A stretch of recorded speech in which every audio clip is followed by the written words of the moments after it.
We got on-frame tanks, just showing you a visual of how the actual zone command engages and disengages. So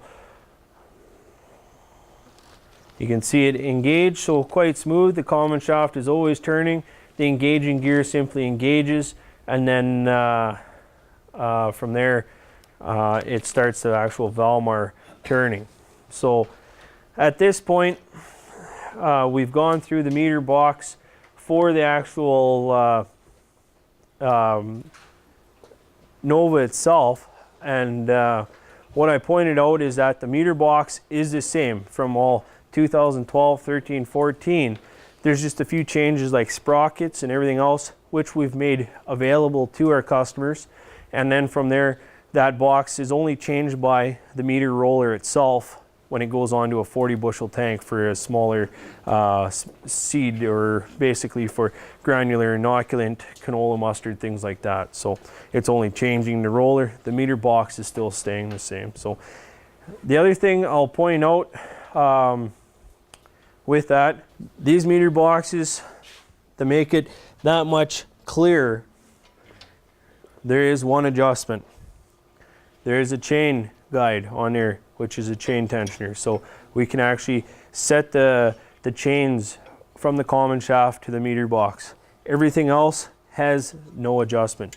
The cylinders are zero adjustment. The actual depth at which these go, they have their own built-in stops. Then from there, these are all drive-on drive, tooth-to-tooth contact already, which you want for all drive components to run smoothly. And from there, the only thing to note is clean out. And some guys would say, how fast can it clean out? How much can you see through? So it cleans out very fast. There is 10 of them. The other thing is that on this style, on the Nova, the conveyors do fold underneath, so you can pull multiple slides at the same time. And as we go through load cells later on, you'll know that we can not overfill our tank, because we know how much product to put in for how much we're going to seed. So another key thing with that. So on the actual Valmar itself, this is the best image you're going to get for what you can adjust and go through on the actual zone command on this meter drive here. So with the actual Valmar, you can see everything that's basically bolted into the back here, which is what you see there. So there's actually two bolts. Everything bolts into the very back. We've gone through the tank, and that we have load cells for individual row. From there, we have zone command, and it's showing how it's bolted in. So a few things I want to make sure everyone knows is that there's a few adjustments. So again, it's the single acting cylinder, air to disengage it, spring to return it. So there's an adjustment here on this engaging gear.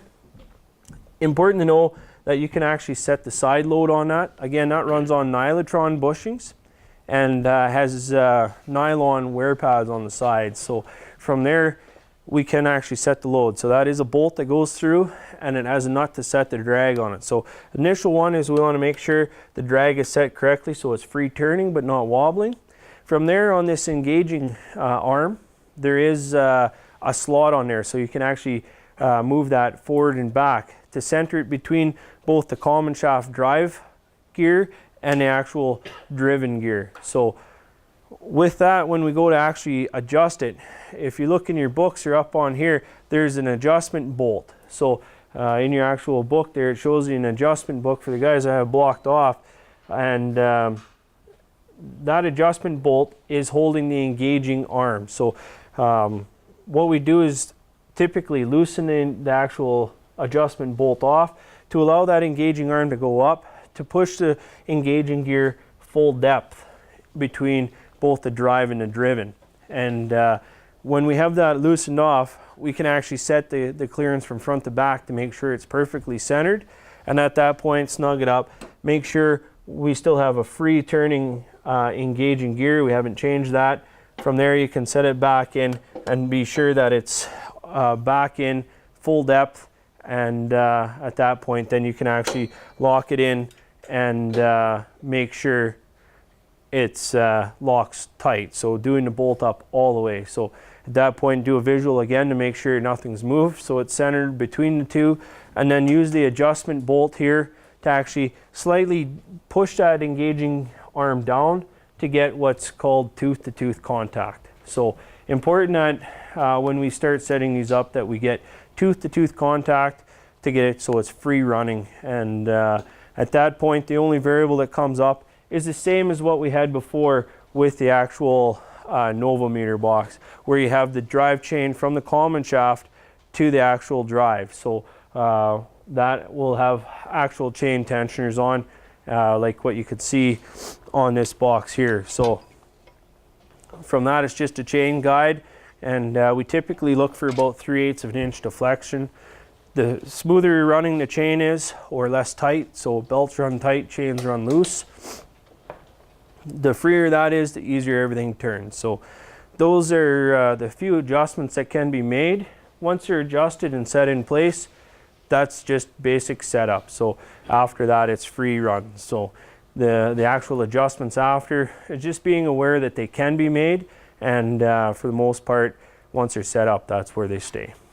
The few adjustments we have there, which we don't have here, they're again initial setup. So again, it makes it much easier when you look at 10 of these on the bottom of a tank to know that we've found bugs, we've corrected them, we've offered them back, and that we basically want to move forward and bring everyone with us. So in talking about an air system, I talked about before, you guys looked at the actual zone command wiring. So that harness that went around this morning for common connections at the tractor, hooking directly to the actual tractor battery. We have gone and updated that compressor, and I pointed that out to you guys at the old wire harness to the new wire harness.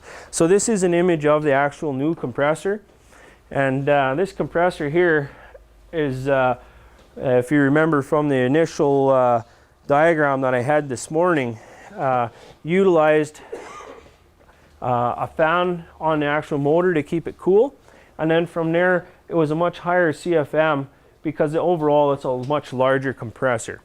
And at that point we do utilize a solenoid, which we showed you in that wire schematic there this morning, and how that solenoid is activated. When you turn the Viper Pro on, it powers up the solenoid, allowing it to actually engage and start that compressor.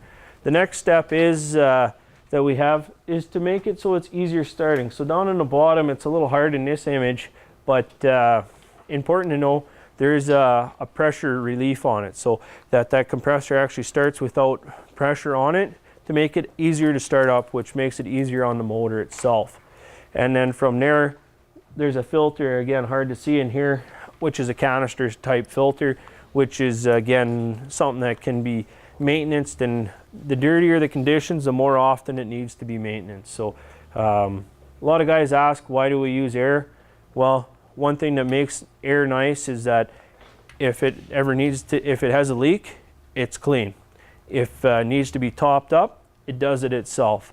Why not electronics? Well, one single air line is much easier to run than two wires to each connection. So, and worrying about having wires getting scuffed or wore, things like that. So the other one that we gain is if someone happens to block a run, we have a 5-gallon reservoir, you can blow out the actual run or the venturi. You have compressed air. We do actually run a line to the back of the machine so that they have an actual quick coupler there too. So this compressor can be updated on the older models. The guys do have an update kit